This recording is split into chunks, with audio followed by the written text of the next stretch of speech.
Welcome to the Deep Dive.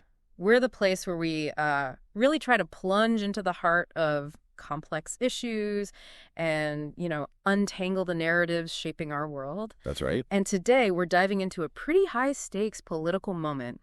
Think an international leader's tweet sparking this really direct, uncompromising response from a prominent figure. Yeah, it's a fascinating case study, isn't it? How domestic policy can just ignite these huge international reactions. Exactly. And for you, our listener, this deep dive is, well, it's your chance to get beyond the headlines, move past the sound bites. Right. We're going to cheat and help you really understand the layers beneath the surface. Yeah. The nuances behind the arguments, the counterclaims, and the anticipated consequences that were laid out in this really powerful, no-holds-barred address. Okay, so the insights for this deep dive, they come from excerpts of a YouTube video transcript. It's provocatively titled, I Don't Have Time for Nonsense. Malema rebukes Trump for threats against South Africa. Throwback. It was originally uploaded by the African News Network. And our mission here is pretty clear. We want to unpack the core statements, the claims, those sharp counterclaims, this often mentioned idea of pain, and the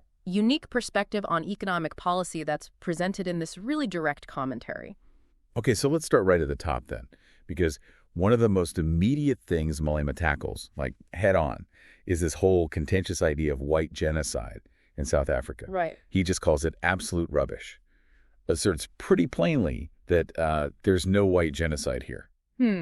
That's a pretty unequivocal dismissal, isn't it? But he doesn't just leave it there, does he? He seems to actively try and flip the narrative.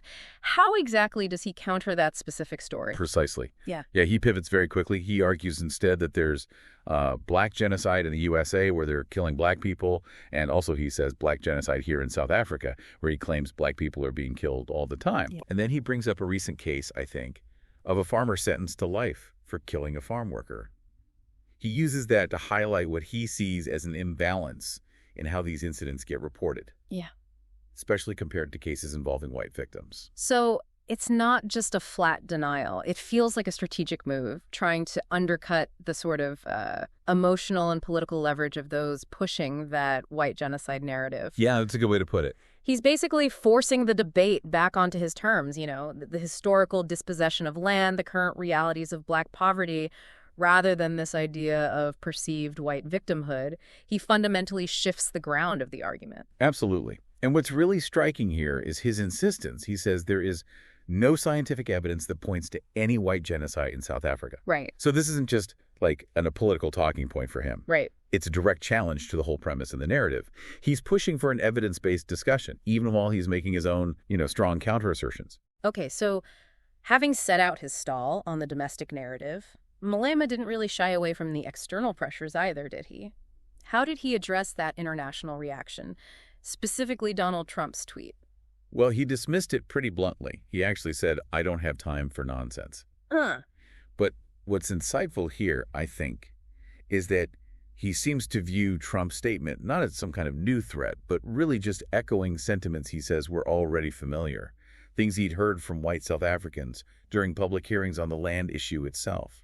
Interesting. So that perspective kind of normalizes the external pressure, almost downplays its unique significance, So he's basically saying, look, we've heard this all before. That really implies he anticipated this kind of backlash, doesn't it?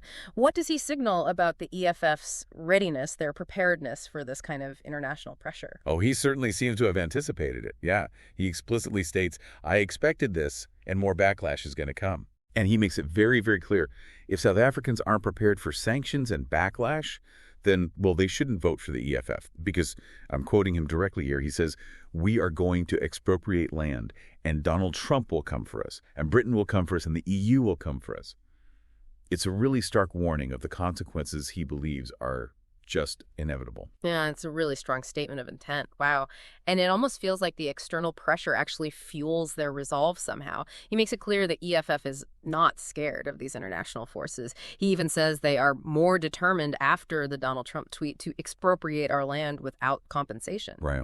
What's the political calculus there? I mean, openly embracing such potentially dire consequences. What message does that send, both to supporters and to opponents? Well, it's a fascinating political calculation, isn't it? By openly saying they are prepared for sanctions, for poverty, even for violence, Malema is, I think, attempting to inoculate his base against fear. Yep. Frame these challenges as, inevitable sacrifices for some greater good, and project this image of just unwavering commitment. It sends a clear message to opponents. Threats won't deter us. And to supporters, yeah, the fight will be tough, but it's necessary. This leads us right into a core concept he keeps coming back to, this idea of pain. He posits, for everything good comes the pain before. He says if South Africa isn't prepared to take this pain, then they should just forget about the land. What kind of pain is he actually talking about here? He gets pretty specific, from what I recall. He does. He gets very specific, almost grimly specific. He outlines two main forms of this pain. The first, he says flat out, will be killing. Killing. Yes. Yeah. He explicitly mentions a, quote, group of white wingers who are being trained by Jews in Pretoria to be snipers. For Malema, he says, death is the first price we are prepared to pay. Wow. That's stark. And the second price, what's the second form of pain? And the second, he says, is poverty, with the expectation that, quote, they will close SOEs, state-owned enterprises. Right. He just keeps reiterating it's a war and that they have to be prepared for Donald Trump and all of them. He draws this incredibly thin line. Only death will stop us, not Trump, not poverty, not sanctions. We have all of them in our mind. We know the consequences of what we're asking for. That's just absolute conviction, isn't it? Not just political posturing. It's a very, very stark vision of the future he's painting. But this unwavering commitment, it clearly goes beyond just his analysis of political threats. He seems to apply a similar kind of unsparing critique to economic policy, too, especially the idea of giving people title deeds. Why does he think that sets people up for failure? Well, his reasoning is quite pragmatic. From his perspective anyway, he basically contends people won't eat title deeds. Right. He sees them as just paper, essentially. His concern is that impoverished people in real need, will end up using these title deeds as charity, meaning they'll sell them for quick cash because they have immediate needs, basic survival needs. Then, because they can't pay debts, maybe associated with the property or just other debts, white people will come and take those things. That's his phrasing. He argues this whole process would effectively make the narrative that white people stole the land disappear, because the land would then be reacquired, quote, rightfully so, through legal processes linked to debt. So he connects this, I remember, to the reality of RDP houses. These are the government-subsidized homes for low-income families, suggesting that many owners aren't even living in them. Exactly. They're renting them out and squatting somewhere else because they desperately need the money. It's actually a powerful point he's making. Just offering title deeds to deeply impoverished people might simply lead to them selling them off for immediate cash, and that effectively perpetuates a cycle where the land or the asset returns to those who already have wealth. Yeah, and if we connect this to the bigger picture, I think it reveals this deep skepticism he has towards purely market-based solutions for land distribution, especially when you combine them with pre-existing deep poverty. Malema seems to be saying that unless you address fundamental economic inequality first, these kinds of empowerment policies are just, well, they're exploitable. Yeah. And they'll ultimately fail the very people they're meant to help. It's a complete rejection of a particular approach to economic upliftment. Right. And finally, he draws quite a sharp distinction between different types of activists, doesn't he? He's pretty dismissive of what he calls Twitter revolutionaries, who say all sorts of things about Donald Trump, stating that if you actually ask them to go to the U.S. Embassy, none of them will come. Yeah, this raises that important, maybe perennial question about, the authenticity of engagement versus just online activism. Malema really emphasizes that the EFF is on the streets. They're fighting this thing on the streets and on the picket lines. Okay. He sees this physical presence, this direct action, as the reason they are not shaken by external pressures like Trump's tweets. Because in his view, they're directly connected to what people want, not just what's being said in digital spaces. So what does this all mean then?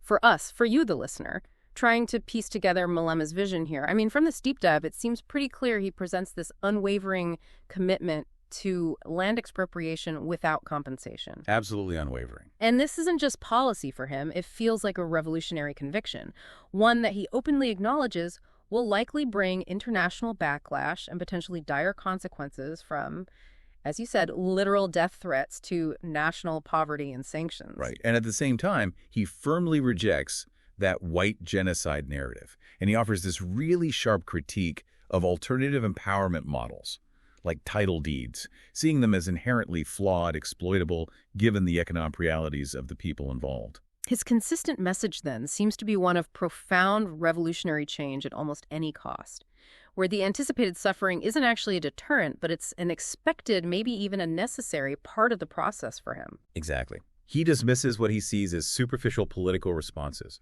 whether they're online or from international leaders, and he emphasizes this ground-up, street-level approach as the only authentic way, in his view, to achieve their goals. It's a philosophy that clearly defines the EFF as, well, prepared to face the most profound consequences for their convictions. Which leaves us with perhaps an important question for you to ponder. Malema posits that for everything good comes the pain before. How might this philosophy, this idea of embracing inevitable suffering for a desired societal transformation, actually shape decision-making? What could it imply about the future path of South Africa if such a vision were ever fully realized? And maybe also consider that distinction Malema makes between a political stance taken from comfort beds, as he puts it, versus one taken on the streets. What does that difference truly signify for a movement that's seeking such radical change? Something to think about.